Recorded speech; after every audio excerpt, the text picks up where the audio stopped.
Welcome to the Pro Aging Podcast. I'm Steve Gurney, founder of the Positive Aging Community.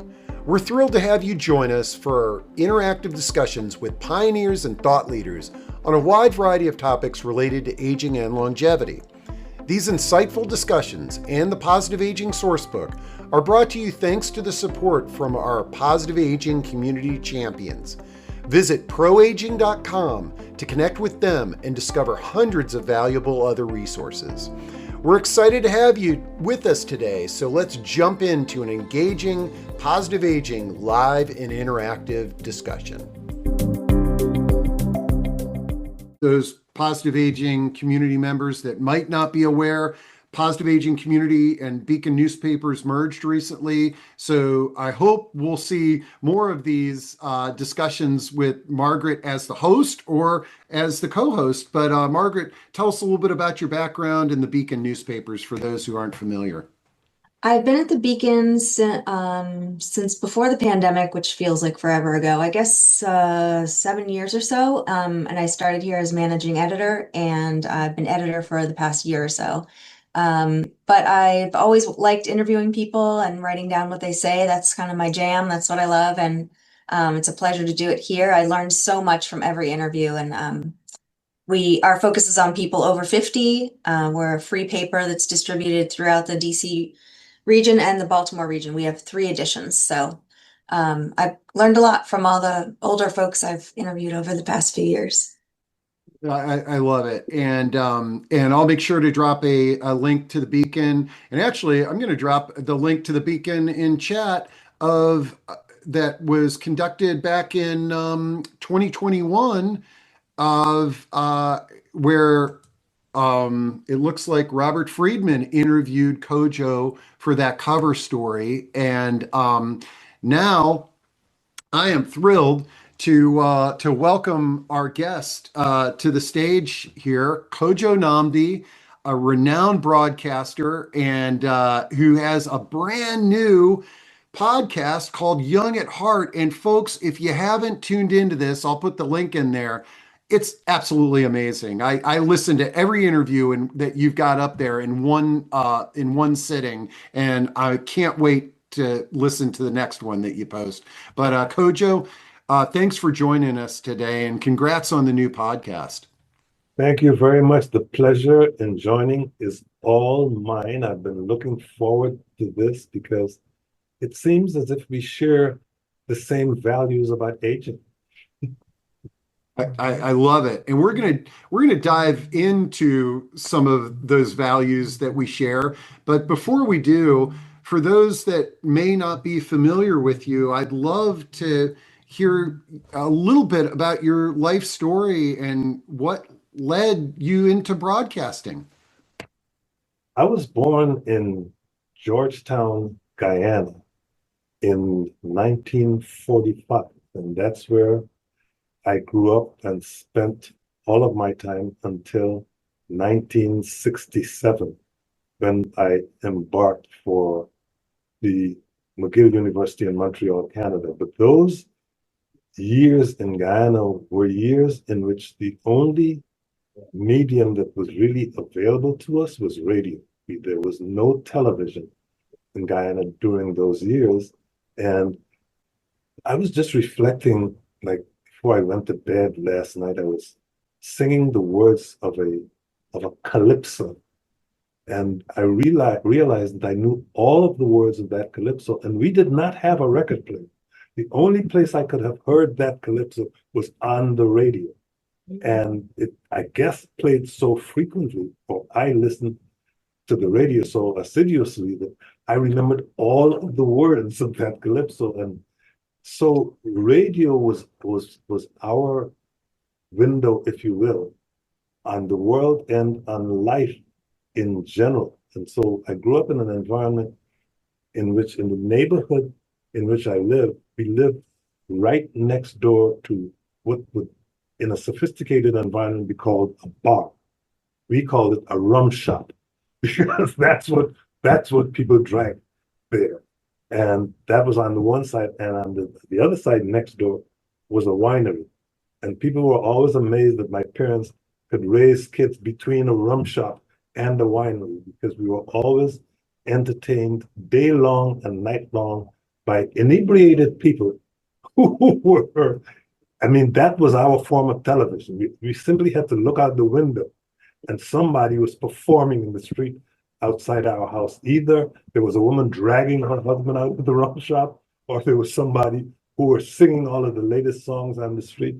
It was, for me, a fascinating place to grow up. Kojo, have you just come up with a new way that we could get kids off their phones? Is that we just simply take them outside bars and let them observe humanity instead of playing the little video games there? I'm just kidding, but what a wonderful story.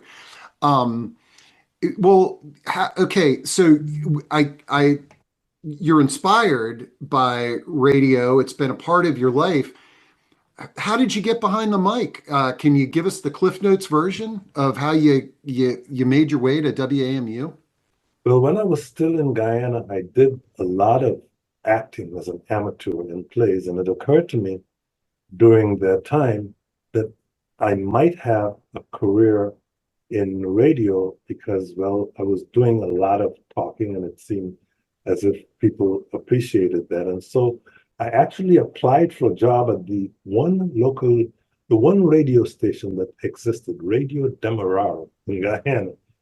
And I went and I had an interview, and the interview did well. And then they gave you a list of words to pronounce. And among those words were some uniquely British legal terms that I was unfamiliar with. The one I'm thinking of was the word Puisne. And that word, which I looked at and said puisne, was wrong. It was puny. There's a puny court in Britain, and the puny is spelled Puisne. And I think on that basis, I failed and didn't get the job. And so for a while, my yearnings about radio went away. And then after I emigrated and then immigrated to the United States and came to live in Washington, I was a member of a group that did plays, and we also had we used to put out a newspaper. We were a Pan-Africanist group. We used to put out a newspaper, and then we started doing radio shows. We started by doing children's plays on the radio. In those days, we did them on an AM station here because at that point, AM stations had a requirement for public affairs programming, and so they stashed it away on the weekends. And so we started out doing children's plays, and they asked us if we would also think about doing a news magazine. And since we were actors, we felt like we could act as news people and produce a weekly news magazine. And we did that on a weekly basis on the radio for about a year. It was called Sauti, The Voice. And at that time, I was looking around to see what I wanted to do. And then Howard University acquired its radio station. It was a gift from the Washington Post. Well, not technically a gift because the Washington Post sold it to Howard University for $1. And that's how WHUR came on the air. And at that time, I was working in a bookstore in Washington and listening to that station every day. And at some point, I saw where they advertised the position for news editor. And since I had done that news show on the AM station, I decided to apply for that position as the news editor at Howard University WHUR Radio. Got it. And as they say, the rest is history. Wow, what a great story. And I had no idea the origin of WHUR. That's wonderful. That is a fascinating story. Okay, and so now, Margaret, I want to check in. Sometimes I'm like a bull in a china shop on these interviews. I want to make sure that you don't have any additional questions for Kojo before we move in to the origin of Young at Heart in the podcast. Well, thanks, Steve. Kojo, I like how you're talking about inventing yourself and reinventing yourself and taking chances and pushing yourself. And that sort of is one of the themes of this Young at Heart podcast, a lot of those folks say, get out there, put yourself out there, even if it seems scary, you should try it. So I like how that's kind of resonating. Yes, I kind of threw myself into broadcasting, and it worked out for me. And I think that's the advice you give to a lot of people. Try it, and it may work out for you. I was fascinated by the power of radio as a child, and even though I had experienced television, I still have had this notion, and still do, about the power of radio, and that, I guess, is where podcast comes in, and that is that radio is one of the only things that people listen to by themselves. There's a very intimate connection. If you're listening to a podcast, you're probably not listening to a recorded podcast in a group. You're probably listening to it by yourself. And so there's the opportunity for an intimate connection and a trust that develops between the listener and the broadcaster that I think is unique to radio and to podcasts. Mhm. I agree, and I tell you, part of the time when I was listening to your podcast, I wasn't alone. I was with my dog, walking my dog out in nature with the sound of you and your guests, and there's something about that too in terms of the value over television and other broadcast, or even reading a book. I can't walk my dog in nature and read a book. But okay, so I want to touch on your own. So we heard about your journey of becoming a broadcaster, and those of us in the Washington D.C. area know about your reputation in the many years that you run WAMU, the NPR station here. But the article that we wrote about you in 2021 was about your own retirement and transitioning away from full time. Tell us a little bit about your own experience in that new chapter of your life. Well, it's fascinating because I had been doing the Kojo Nnamdi show on WAMU for, I guess about 23 years or so. And I felt that the time had come for me to retire because I always had thought about writing a memoir at some point, and I thought that I would retire and then go to work on my memoir. Well, I announced to the management of WMU my intention to retire, and they said, okay. And then they came back sometime later and said, but we have another idea. And that is that instead of retiring fully, why don't you kind of retire, but continue to do the politics hour on a weekly basis? And little did I realize at that time that what was happening was that I was being lured back in to working. But what I discovered was that I had more free time to write the aforementioned memoir, but by having the responsibility of continuing to do the politics hour and other projects that WMU had in mind for me, was that it gave me the opportunity to be able to come into the office whenever I chose, which is usually most afternoons, and provided a certain level of organization for my life that I hadn't thought about beforehand. So I now describe myself as semi-retired, but all of the writing that I've done on my memoir for the past 2 years, I've done in my office at WAMU. It's given me a place to go every day and to organize my life in an environment that I love, an environment that I am used to, and that helps a lot. But I think what happens to a lot of people is that they retire with the intention that they're going to just relax. I saw that happen to my own father in Guyana before I left. He retired at 65 years old from the company at which he had spent his entire working life for about 40 years. And he thought that he was just going to sit at home and do nothing. And that's what he did. until he had a stroke and a heart attack and died. And a part of that was the result of physical and mental inactivity.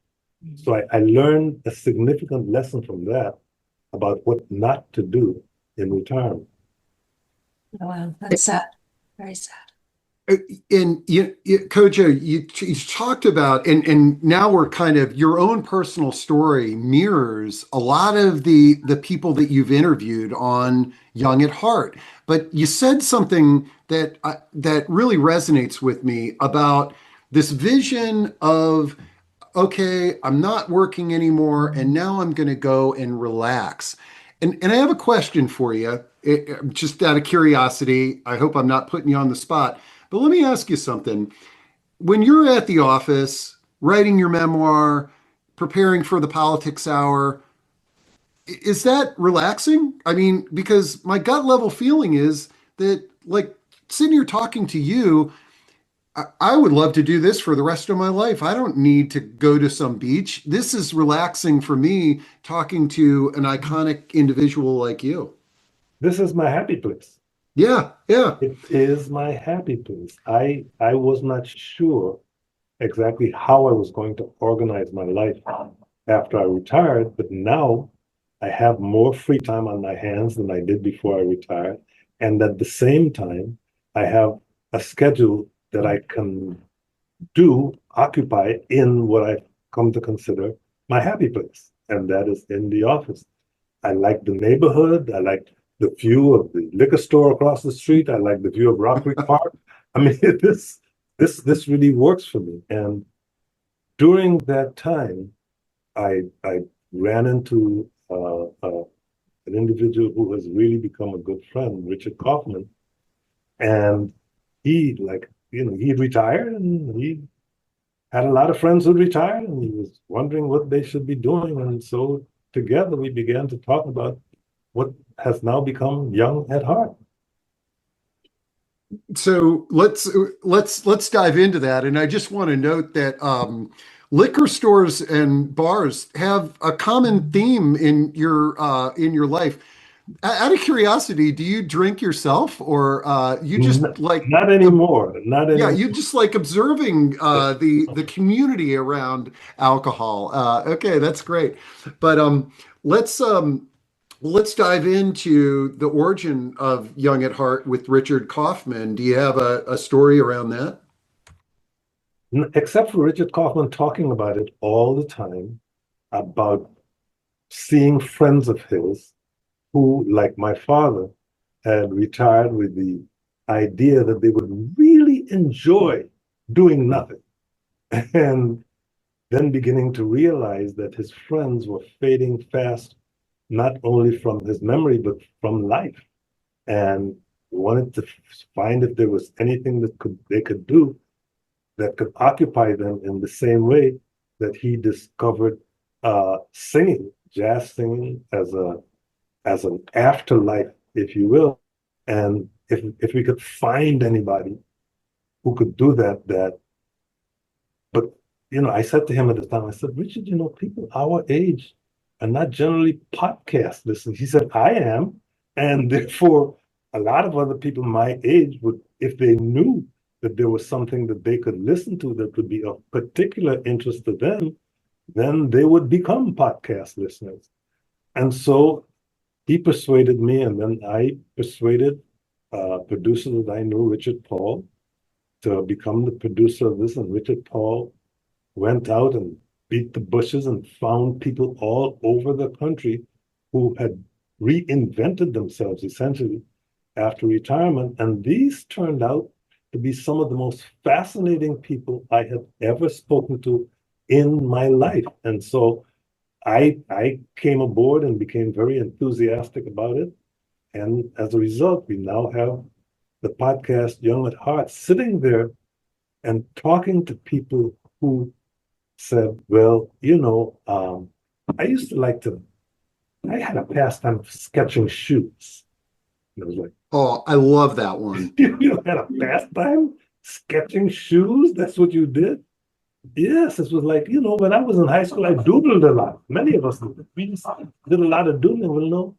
I used to sketch shoes, and I've been working my entire life for the telephone company as a telephone repairman, and then you move on to a life of designing shoes. That's so fascinating. That story was incredible. And I really, I couldn't believe it, but I kept saying wow when I was listening to some of your episodes. They're really interesting. They're really, you say wow out loud. Like it's pretty neat what these folks have done. I And love, in the case of the guy who worked for the telephone company, this is an individual who is familiar to all of us. Because all of us who have had landlines over the years have had telephone company people come to our home, have had conversations with them. I had a friend who worked for the telephone company, and she was terribly afraid of climbing poles. And so we talked a lot about her fear of climbing telephone poles. So these are people you feel like you know already. And to hear this individual story about sketching shoes on the side and going on to a career designing shoes, it somehow is, this person is already familiar to, and then they do something that's remarkable. Yeah, all of the people that you've interviewed, they have familiarity, but the thing that I loved the most is that they were all, none of them presented themselves as this expert in this chapter of their life. They were all very vulnerable in the mistakes that they made and how they accidentally stumbled into something that gave them purpose, passion, and connected them to community. The one that really strikes me was the two air traffic controllers that you could see where an air traffic controller, like that profession, it's like I am done with working and I am going to go just relax. And the journey that the two of them made was just amazing. I actually think I cried on that one just because it was just realizing that at this chapter in life that the value and the purpose that these two individuals have put Let me tell together. you how I connected to the two of them. I went to undergraduate school in Montreal, Canada. And in Montreal, ice hockey is the favorite sport. In a lot of Canada, ice hockey is the favorite sport. So I tried, I was no good at it, so I left it alone. And then I come to Washington, D.C., and I'm watching hockey games on TV, and I have trouble keeping up with the puck. I'm watching a TV and the game and the puck moves so rapidly. Well, the first time I actually went to a hockey game here at the Capital One Arena and saw the Washington Capitals, it was a whole different experience. It was the most exciting sporting experience that I'd ever had. It was like, ooh, this is. So when these three air traffic controllers, who were all fans of the New York Rangers, and they used to go to the hockey games at the New York Rangers, and they followed the New York Rangers. And then one of them retires and gets a job as an usher at Madison Square Garden and tells her former colleagues who are air traffic controllers how great a job this is. And the major appeal for them initially is, hey, that means we get to go to Rangers games free of charge. And then when they actually do those jobs, when they leave air traffic controlling and go to work as ushers, they have found a whole new social life in that experience because they're meeting people all the time. They get to meet all of the star players. And the bottom line, as they describe it, is that we're essentially doing the same job that we were doing when we were air traffic controllers. We're telling people where to go. That is an amazing transition. It is, but the great thing, the other bonus that I think they talked about and that I picked up is that instead of the planes on the screen, the people that they're telling to sit in their seats and where their seats are, they're part of their tribe. They're Rangers fans. They're you know, Jimmy Buffett or whatever performer is there. It's wonderful. And I talk to so many people personally who struggle with their new direction. And that's where a story like that makes you realize that if you got an interest, if you got a tribe, you can volunteer. There are tons of ways that you can connect with that and give yourself some purpose. It's like moving into another environment and then realizing how familiar that environment is because you bring the same skills that you had in your previous environment into this new environment. You're just using them in a slightly different way. I worked for a lot of years in television. And at first, before I went into television, after radio, I was like, now people are going to get to see me. I'm not sure that I'm comfortable with being seen. But after a while, I realized that I was doing the same thing that I was doing in radio. I was interviewing people, I was listening to people. It's just that there was a camera there. And if you ignored the camera, then you realize that you were doing the same thing essentially that you were doing before. But coming back to radio after television was a particular pleasure for me, but that's another story. I love it. Patricia says, and I don't want to get anybody in a trademark battle here, but I love this other. Kojo, are you familiar with the Young at Heart chorus? Have you ever heard of the Young at Heart chorus? It's No. incredible. It's a chorus made up of all people 75 to 93 years old, and they sing together, but they sing rock musicals like Led Zeppelin and things like that. It's a really cool thing. Patricia gave a little shout out for the Young at Heart I chorus might there. have a future in Yeah, Actually, actually, Dick, yeah, Dick Kaufman too. You know, so I'm a terrible singer, but maybe they can help me to learn. She said maybe you could have one of them on your podcast too. So, all right, Margaret. I'm plowing through here. I'm so excited to be talking to Kojo. And any insights or questions that you have for Kojo? Yes, one of your guests, who actually passed away, you recorded the interview before she passed away. She taught me a lot. It was Mary Kay Fleming, and she said that she referred to getting older or getting old as kind of a crisis that we all have to face. You know, our social circle retracts, gets smaller, and our bodies start to change a little. And she called it a crisis, and she kind of said like, well, what can we do? And the thing is that we should find a way to keep contributing to the world and possibly find what makes you feel alive, while you do it. So That that too. was such a Her, gift. yeah, go ahead, please. It was such a gift. I'm just glad you recorded that before she left the earth. Yeah, it's a fascinating conversation. It was a fascinating conversation to have with her because it's a dawning, a realization that engagement with the world doesn't have to end with retirement. And the fact that she is now passed, which of course we all regret, but the fact that she was able to give to us the gift of renewal before she passed is what I will carry with me always. This notion that it's not over, that we can continue to reinvent ourselves based on what our interests might be. I always tell people that I've always enjoyed jury duty. And they asked me why. I said, because it's outside of airports is the greatest people watching place you can have.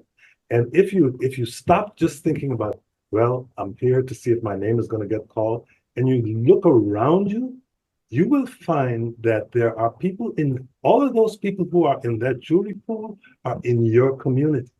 And there's such a wide variety of people in that pool and in that community that just looking and listening to them can create a new occupation for yourself.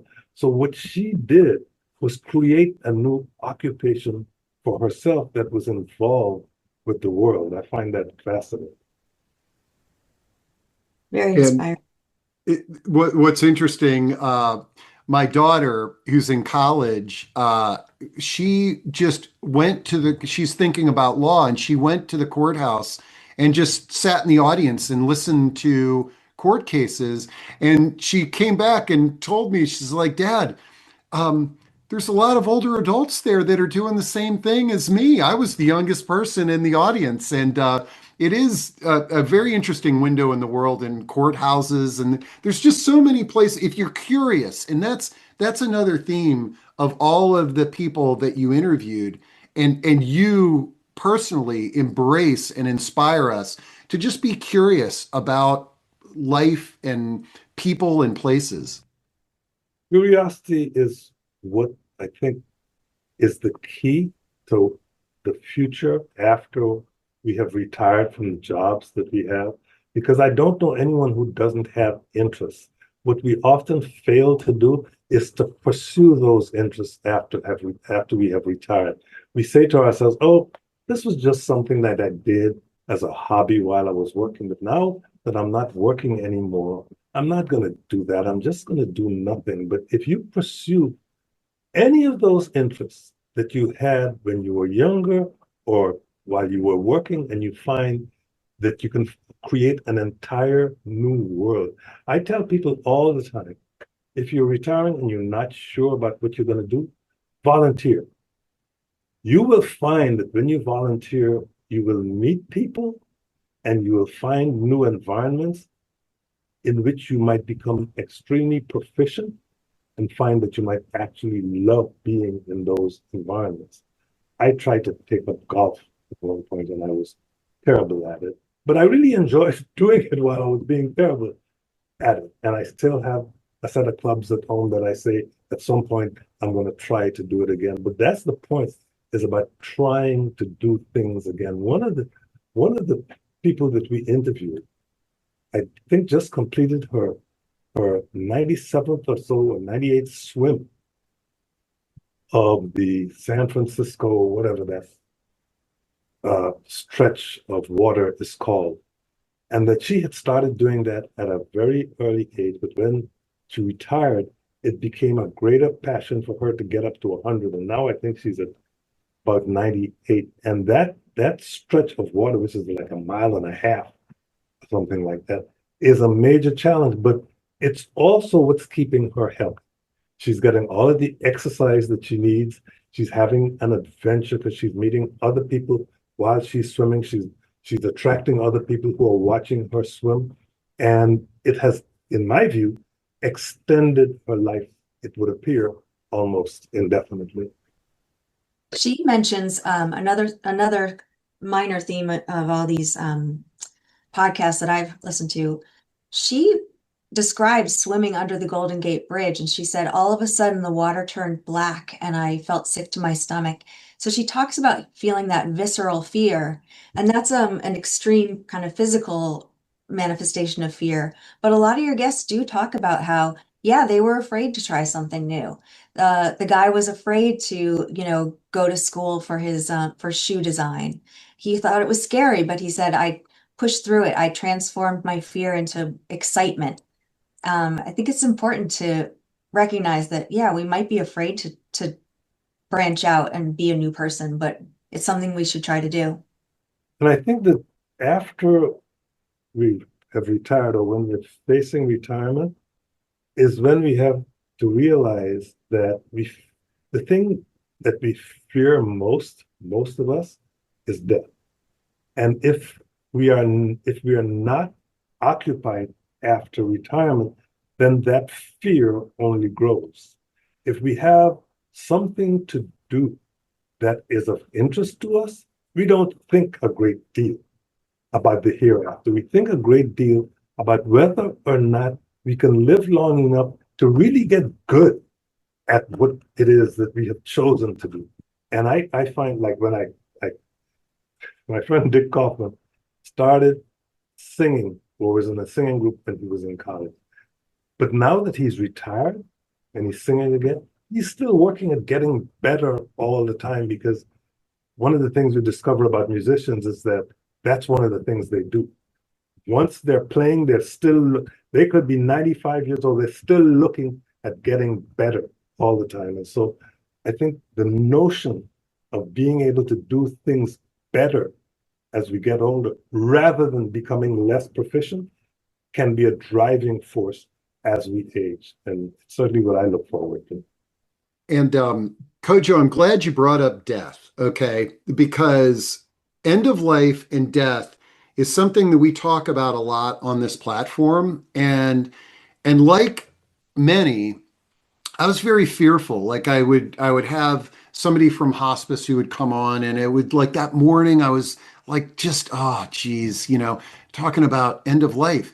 But I'm glad you brought it up, and I'm interested in your thoughts on this because the what I discovered, it was like a light switch went on one day where I was like, wait, when I'm talking about end of life, if I bring up, like how you just brought up, we have a fear of death. Okay, well, if you talk about it, actually what you're talking about, and you come to the realization that we're all going to die, and that when you talk about end of life, you're actually reflecting on how am I going to make this time between now and whenever, it could be tomorrow or it could be 10 years from now, I'm going to pass away. How am I going to make this the best for me? And that's some of the inspiration that I got. So I got ideas on how I'm going to make my life when I listen to your podcast and listen to you talking. Glad you brought that up because it's one of the reasons that I found doing the podcast that drew me in. That invariably, we all know that the only certainty in life is death. However, if we spend our time pondering it, if we spend our time fearing it, that's time that we could be doing something else that can be occupying us. And conducting these interviews, I was able to find, or with the help of Richard Paul and Richard Kaufman, was able to find numbers of people who are not spending the period of aging in their lives thinking about death. Rather, they were thinking about the future, what it is that I'm doing now, and how can I continue to do this new thing? Because it's a new thing. When you start out on another career after you have retired, it's a new thing, whether that happens to be gardening or whether it happens to be being a singer in a jazz group. It's a new thing. And so there is so much to learn that you are not any longer concerned about what it is that happens at the end of this. You're still looking forward to the future of this thing that you are doing. And I think for me, looking forward to the future is the best way of feeling good about life. Wow. Very well said. Holy cow. We've covered a lot of ground here today. I want to make sure that if there's anything you or Margaret haven't shared that you'd like to share, and I also want to make sure that those who are listening live to us have the opportunity to either share some of their insights or ask any questions that you'd like. Just as a little reminder there. Okay, go ahead, I have a Margaret. quick question. First, when's the next? There are 6 episodes so far, and when is the next one coming out? I don't know, but we have a few more in the can Okay. that will be available that WMU is probably looking at this time.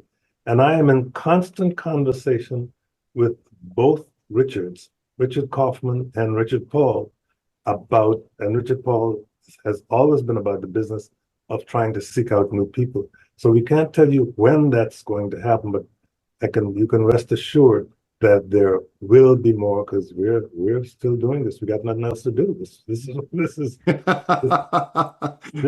is what we do. But I wanted to go back and tell you a story about radio and why I think radio is so important.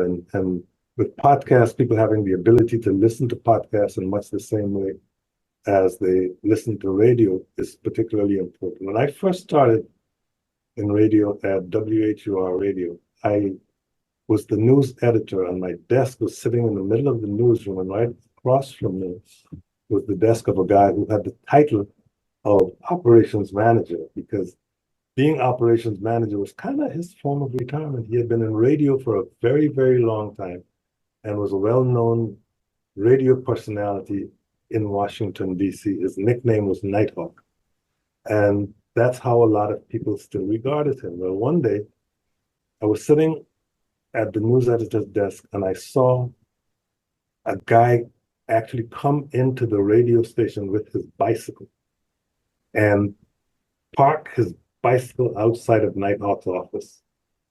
And I don't know how he got past the receptionist with his bicycle, but he did, and he parked the bicycle outside Nighthawk's office, and he went into the office.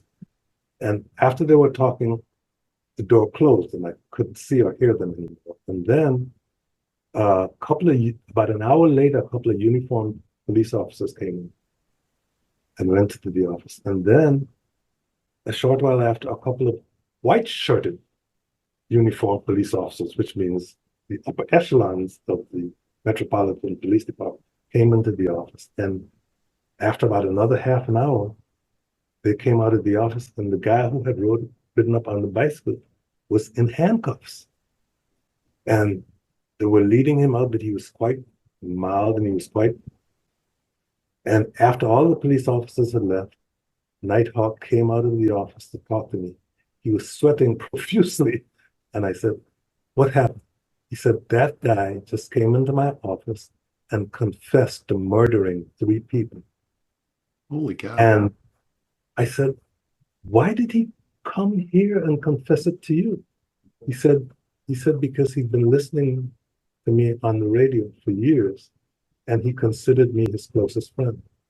And so he came into my office to tell me about these horrible things that he had done. For me, that's the power and the intimacy of radio. That people who are in radio or people who are doing podcasts often don't realize that the relationship that they're developing with the listener is an individual relationship of trust. And that's one of the things we say on WMU all the time during our fundraising drives, is this is the news that you have come to trust. It's a relationship of trust. And like this podcast and what you're doing, it's a relationship of trust. So that's why people come to it. A bizarre story, but it indicates the point I'm making. I love that, and I looked him up online and dropped a link to Bobby Joe Horn Nighthawk. That was a great name. Yeah, and but you know, and I'm curious about this because so for many years I published you know the source book, and we provide information, and when I came to doing these types of discussions where we're not only we're talking to individuals, but do you ever in your career did you ever do sort of live discussions where your listeners could be in the same room with each other? What I've found is that the people that are listening to us now, they form a wonderful community because they're all interested in this topic, and they have something in common. And so the folks that are out there that have been listening to you for many years, I imagine when they had the opportunity to come and hear you speak and get to be in a room with each other, that they form very close relationships because they've got your content in common. Funny you should mention, because I often describe what I do as being in the listening business. And WAMU came up with the concept called Kojo in your community or Kojo in our community years ago. And what that meant was going into different communities in this region to have a conversation with residents of that community. And what we often found is that this was the first time that residents in those communities had actually been in the same room with one another. And we served the purpose of bringing them together. They thought to talk to them, it turned out to be to listen to them and for them to listen to one another. And what we found out was that people in Fairfax, Virginia, and people in Anacostia in the District of Columbia and people in Rockville, Maryland, often had the same kinds of concerns, even though they thought that they were widely different communities. But when they were able to come together in the same room, it was remarkable about how many things they had in common. So we have these conversations that we thought that might bring out a lot of differences in people. Instead, they brought out commonalities that people have. And I think the process of going out to places where they think that I am coming to speak to them, and they in fact discover that I'm coming to listen to them, makes it for a much more rewarding experience and the ability to develop a spirit of community. I think one of the things we are doing, and one of the things you're doing right now, is creating community. The people who listen to this podcast are a part of a community who have shared interests and the ability to be able to listen to those people and to listen to one another is what, in many respects, brings us together. You really, I'm glad I asked that question because you really validated what I've experienced by accident, and where I stumbled into this was I was having thought leaders on the topic of solo aging uh, that were very popular. Like the solo aging discussions we would have twice as many people in it. And when we turn the mic on the people and let them connect with each other, as opposed to a thought leader, it was absolutely amazing. It's so I love that. I remember you would do I remember listening to your show, and you would a lot of times spotlight specific communities. And it's funny that you bring that up, because you'd think that me driving in my car, living in Fairfax County, that I would want to turn the radio dial when you're talking about something going on in another neighborhood like Anacostia. But I was fascinated, exactly what you said. Wow, they're going through the same thing that I'm going through too in that neighborhood. Which is exactly the community we bring to Young at Heart. And that is, Hmm. there are people all over the country who are thinking to themselves, I've retired. What am I going to do now? I've been looking forward to retirement and maybe doing nothing. But after having done it for a year, I'm becoming increasingly frustrated. And then along comes this community of people in Young at Heart who are individuals who, like you, have retired and found something else to do, an interest that they didn't even realize that they fully had while they were working. And now they're able to pursue that interest. And all of a sudden, you listening to this podcast are a part of this community. It inspires you to begin to think about what you can do. If you had an interest in needlework, if you had an interest in driving. I remember Paul Newman becoming a race car driver after he had retired from movies practically. The things that you are able to do after you have retired and were not inspired to do them. I think one of the whole purposes of this podcast was to inspire other people who have not given any thought to what they might do afterward, to be able to do those things afterwards, to be able to try to set goals for, okay, I'm going to swim under the Golden Gate Bridge so many times. I'm going to become a lifeguard again. We talked to an individual who was a lifeguard as a teenager, and then he becomes a lifeguard again after he's past his mid-60s and discovered that he can still do it. People begin to think after they listen to this conversation about how it might influence their own lives, and it becomes a source of inspiration and a source of moving into action for a lot of those people. Man, what you summarized this better. It doesn't surprise me that I could articulate the experience that I had with your podcast. This has been amazing. And Margaret, did you hear him talking about an episode with a lifeguard? I don't think that one has been posted yet. It may not have been posted as yet, but I think so, only because I remember a joke, people saying, well, we're not going to swim near that guy because he looks like he's going to keel over if he tries to rescue me.